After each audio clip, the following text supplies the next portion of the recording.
welcome to Testify TV. I'm Tineke Akimbulumo, and here is your news of the week. But first, the headlines. The Church of England vows to cut bankers' bonuses. Alarm over exodus of Christians from Syria. People mourn and pray for victims of fertilizer plant explosion in Texas. The Church of England has launched an offensive against bonuses in the City of London, pledging to use its own multi-billion-pound investments to attempt to block what it sees as excessive payouts. The Church holds £8 billion in investments with holdings in Barclays, RBS, Tesco, BP, Shell and Vodafone, among other global companies. In a new policy on bankers' pay, it says that executive remuneration has become misaligned and bonuses appear to have come to be regarded as an entitlement.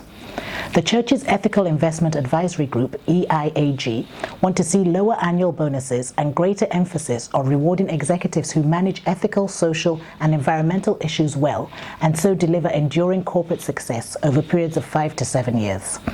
The Investment Advisory Group said bonuses of more than 100% of their salary could only be justified if bosses had delivered extraordinary results through exceptional performance to the significant benefit of its shareholders. It wants to see long-term incentive schemes for executives with rewards linked more closely to staff pay. It pointed out that the Archbishop of Canterbury, Justin Welby, who is a former oil industry executive, now receives only 3.5 times the average clergy stipend of £21,900. The Church of England is calling on asset managers and pension funds to tackle a culture of entitlement and greed among the highest paid bank executives and hopes that its stance could start a domino effect among disgruntled investors. Tens of thousands of Christians have fled Syria because of fighting, according to the Religious Liberty Partnership, which has expressed concerns about the plight of minorities in Syria and is calling for prayers. The Alliance of Christian Organizations from over 20 countries is urging the United Nations Special Envoy for Syria to pay particular attention to the country's vulnerable ethnic and religious minorities.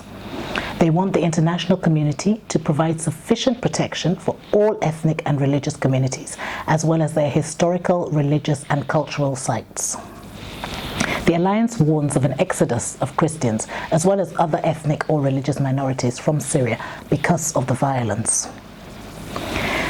The organization believes that the international community must act now to protect Syrian Christians, and the organization is calling on Christians around the world to unite in prayer for peace for this troubled nation.